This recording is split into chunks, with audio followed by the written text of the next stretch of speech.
आप सभी को राम राम। आज अंतर्राष्ट्रीय योग दिवस है और ये महत्वपूर्ण दिवस हम सब के लिए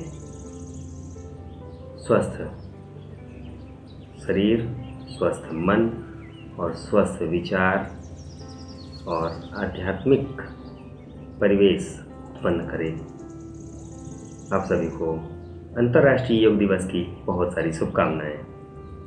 हम सभी ने पिछले कुछ समय में कोरोना महामारी के प्रकोप को बहुत ही नज़दीक से देखा।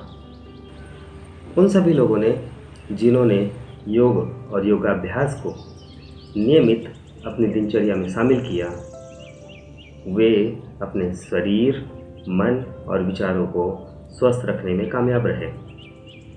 उन्हें किसी भी तरह की कोई भी चिंता परेशानी नहीं हुई। वह स्वस्थ मन से कार्य कर रहे थे, स्वस्थ मन से जी रहे थे। किसी तरह की कोई चिंता उनको नहीं परेशान की। एक बात बिल्कुल सच है, योग से निरोग। योग से निरोग यानी योग करने से आपके अंदर कोई भी रोग पनप नहीं सकता है,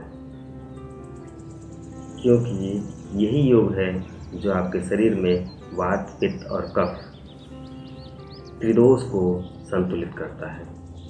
और ये योग से निरोग की बात मैं एक अनुभव से कह रहा हूँ, और ये अनुभव मुझे 3 दृष्टियों से प्राप्त हुए हैं। पहला, शारीरिक दृष्टि। योग से हमारा शरीर, हमारी मांसपेशियाँ, हमारे रक्त संचरण की क्रिया ये संतुलित होती है, शरीर स्वस्थ रहता है। दूसरा अनुभव मानसिक दृष्टि से। जब हम योग, प्राणायाम आदि का अभ्यास करते हैं तो हमारा शरीर और मन का आपस में जो संतुलन होता है वो बिल्कुल ही व्यवस्थित होता है। शरीर में उचित रूप में वायु का प्रवाह होता है। मन जिस भी कार्य में आप लगाएंगे उसमें एकाग्रता आती है। तो ये बहुत ही आवश्यक है कि योग से हम शरीर और मन का संतुलन बनाकर चल सकते हैं।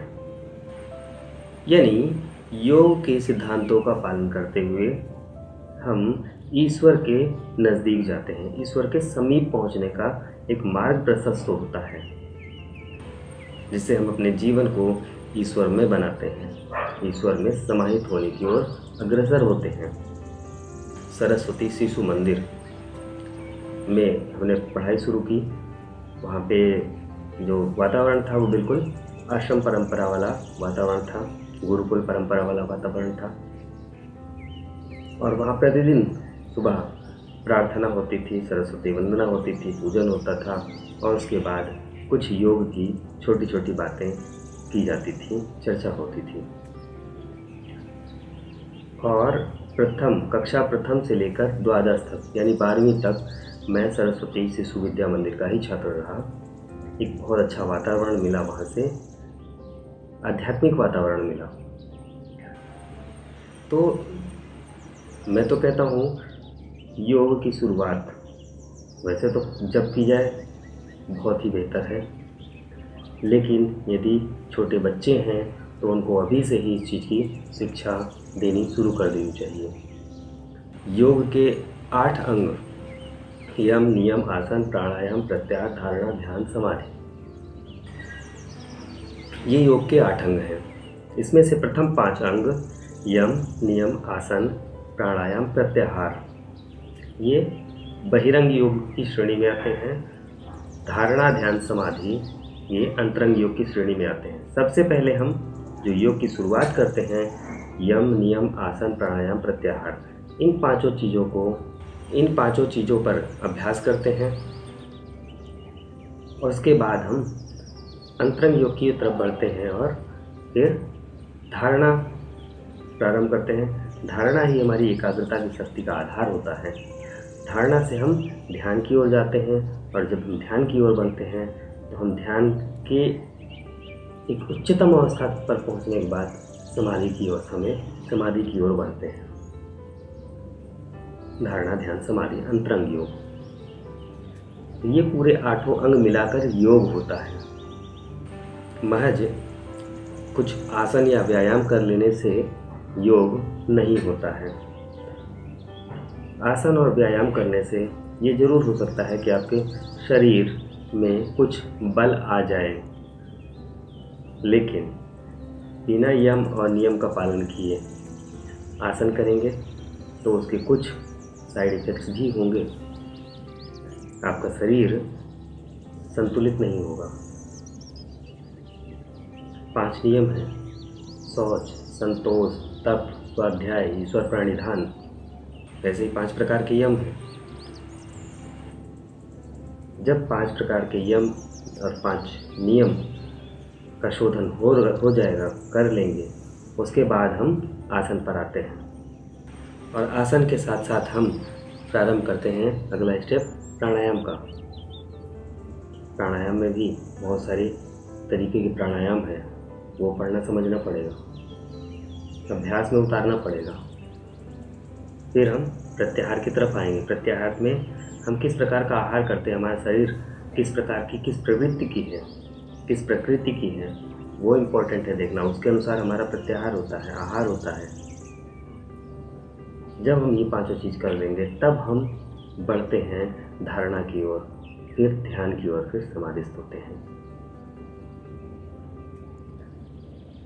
इस पर विस्तार से चर्चा मैंने कुछ भागों में की है, आगे भी करेंगे।